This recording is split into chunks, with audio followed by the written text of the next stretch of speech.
Share मार्केटमध्ये मोठा भूकंप, 1700 अंकांची अचानक घसरण कशी काय? ट्रम्प जबाबदार?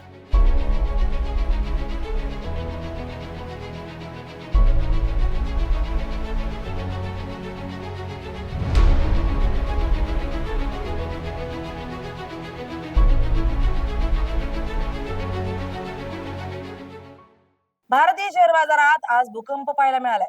गुंतवणूकदारांचे करोडो रुपये बुडालेत. संध्याकाळी मार्केट बंद होताना निफ्टीमध्ये 516 अंकांची तर सेन्सेक्स मध्ये 1677 अंकांची घसरण पाहायला मिळाली आहे. मिड कॅप असो की लार्ज कॅप असो, सर्व क्षेत्रात घसरण दिसून आली आहे. गेल्या वर्षभरापासून शेअर मार्केटमध्ये घसरणच पाहायला मिळते.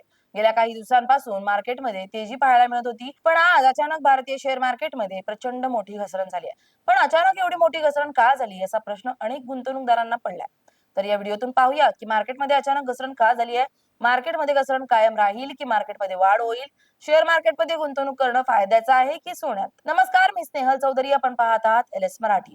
भारतीय शेअर बाजारातील भूकंपाचे सर्वात मोठे आणि मुख्य कारण म्हणजे मध्य पूर्वेतील भूराजकीय तणाव हे आहे. आज पहाटे अमेरिकेनं शस्त्रसंधीच्या काळात इराणवर थेट हवाई हल्ला केला. युएस सेंट्रल कमांडच्या माहितीनुसार अमेरिकेनं 80हून अधिक इराणी लष्करी ठिकाणांना अचूक शस्त्रास्त्रांनी लक्ष्य केलंय. होर्मुझच्या सामुद्रधुनीतून जाणाऱ्या 3 जहाजांवर इराणनं केलेल्या हल्ल्याचा हा चोख बदला असल्याचं अमेरिकेने म्हटलंय. या हल्ल्यानंतर इराणनंही बहरीन आणि कुवेत येथील अमेरिकन लष्करी तळांवर 85हून अधिक क्षेपणास्त्र डागल्याचा दावा केलाय. परिस्थिती इतकी गंभीर बनली आहे की बहरीनमध्ये आज तिसऱ्यांदा हवाई हल्ल्याचं सायरन वाजले असून नागरिकांना सुरक्षित स्थळी जाण्याचं आवाहन करण्यात आलंय. इराणचे सर्वोच्च नेते आयातुल्ला खमेनी यांच्या निधनानंतर त्यांच्या अंत्यविधीचं विधी सुरू असतानाच हे युद्ध पेटल्याने आंतरराष्ट्रीय पातळीवर कमालीची अस्थिरता निर्माण झाली आहे. या युद्धजन्य परिस्थितीत अमेरिकेचे राष्ट्राध्यक्ष डोनाल्ड ट्रम्प यांच्या एका विधानानं आगीत तेल ओतण्याचं काम केलंय. ट्रम्प यांनी स्पष्ट शब्दात जाहीर केलंय की ते इराणशी कोणत्याही प्रकारचा नवीन करार करणार नाहीत, कारण जुन्या कराराचा काळ संपला असून त्यांच्याशी बोलणं म्हणजे केवळ वेळेची नासाडी आहे. ट्रम्प यांच्या या आक्रमक भूमिकेमुळे आंतरराष्ट्रीय बाजारात कच्च्या तेलाच्या किमतीत अचानक प्रचंड भडका उडालाय. ब्रेंट क्रूडचा भाव 6.50% वाढून थेट $79 प्रति बॅरलच्या जवळ पोहोचलाय. तर WTI क्रूड ऑइल देखील $75 वर गेलाय. भारत आपल्या गरजेपैकी तब्बल 85% कच्चं तेल आयात करत असल्यानं तेल महाग होताच देशाचा आयात खर्च वाढतो, महागाईवर दबाव येतो आणि कंपन्यांच्या नफ्याला फटका बसतो. याच भीतीनं आज इंधनावर अवलंबून असलेल्या भारतीय कंपन्यांच्या शेअरमध्ये मोठी विक्री झाली आहे. युद्धाच्या सावटासोबतच जागतिक टेक आणि आयटी क्षेत्रातील अनिश्चिततेचा फटकाही भारतीय बाजाराला बसलाय. अमेरिकेतील प्रमुख निर्देशांक, विशेषतः टेक कंपन्यांचा समावेश असलेला नॅसडॅक 1% अधिक घसरणीसह बंद झालाय. आर्टिफिशियल इंटेलिजन्स, AI आणि सेमीकंडक्टर कंपन्यांच्या शेअर्समध्ये जागतिक पातळीवर मोठ्या प्रमाणावर विक्री सुरू झाली आहे. दक्षिण कोरियाच्या सॅमसंग इलेक्ट्रॉनिक्सनं मजबूत आर्थिक निकाल जाहीर करूनही त्यांच्या शेअर्समध्ये घसरण झाली, कारण AI क्षेत्रातील वेगानं वाढणारा व्यवसाय पुढे असाच कायम राहील का, याबद्दल गुंतवणूकदारांच्या मनात शंका आहे.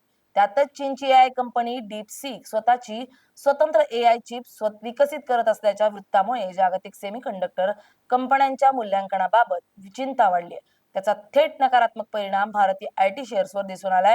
या संपूर्ण पडझडीत एक सकारात्मक बाजू म्हणजे परदेशी संस्थात्मक गुंतवणूकदार FII अजूनही भारतीय बाजारात खरेदी करतायत. परदेशी गुंतवणूकदारांनी बाजारात सुमारे 393 कोटी रुपयांची निव्वळ खरेदी केली आहे, तर देशांतर्गत संस्थात्मक गुंतवणूकदारांनी DII 383 कोटी रुपयांची विक्री केली आहे. दक्षिण कोरिया आणि तैवान सारख्या बाजारातील अनिश्चिततेमुळे काही परदेशी पैसा भारताकडे वळत असला तरी मध्य पूर्वेतील युद्ध अधिक चिघळल्यास ही परिस्थिती बदलू शकते. दुसरीकडे शेअर बाजारातील या उलथापालथीच्या काळात सोन्याच्या दरातही मोठी घसरण पाहायला मिळाली. 24 कॅरेट सोन्याच्या दरात प्रति 10 तोळ्यामागे तब्बल 7,700 रुपयांची घसरण होऊन तो दर 14,44,900 रुपयांवर आलाय. तर 1 तोळा सोन्याचा भाव 770 रुपयांच्या घसरणीसह 1,44,490 रुपयांवर पोहोचलाय.